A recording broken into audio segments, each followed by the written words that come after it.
Haga Ialehkai Serie A peringkat Inter Milan Persia ke AC Milan. Aba phai shagana ke Ialehkai ke AC Milan kalau khurga nam job. Hadin bagalala aban pelem ke Inter Milan da shigulanat. Badia ke shigul jong ke AC Milan da yoban tab haga menit ke wasan peusau leng bau Pulisic. Ba leng baga ke jing job ke AC Milan kalau kiu shaka Kyrdan ke baar. Haga mit ye ken point kad ba ke Inter Milan kalai her shaka Kyrdan ke basau. Haga Ialehkai Premier League ha peringkat Leeds United Persia ke Aston Villa. Haga ke Ialehkai ke Aston Villa kalau khurga nam job. Hadin bagalala aban pelem ke Leeds United da arla ka way. Baria gini ki ar gol juga Aston Villa le yoban tab. Haga minit ke basau peu pra, bar haga minit ke nyau peu san leng bau Rogers. Haga way par ke Ialehkai Premier League ha peringkat Arsenal Persia ke Tottenham.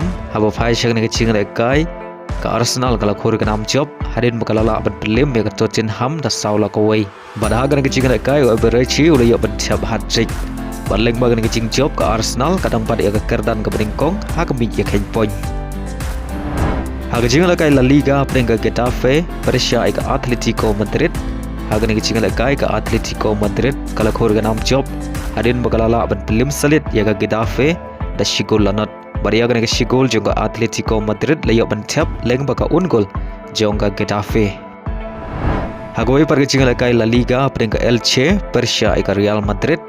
Haga ke Ialehkai paro arteli Kynhun kia khai tamar argol ada bukot ke Ialehkai. Baleng bagan ke Ialehkai ke Real Madrid kalau kiu biang shaka Kyrdan ke Nyngkong haga mit ye ken point. Haga Ialehkai Saudi Pro League ha peringkat Al Nassr Persia ke Al Khalij. Aba phai shagana ke Ialehkai ke Al Nassr kalau khurga nam job hadin bakalala aban pelim sok ya ke Al Khalij da saula ka way. Badia gini ki sau gol juga Al Nassr le yoban tab marshigol da Felix Wesley Sane buat kumjuru Ronaldo. Baleng bagan ke jing job ke Al Nassr kadang bat ya ke Kyrdan ke Nyngkong haga mit ya ken point haga baga job ya baro kandai tli ke Ialehkai menta ga samoi.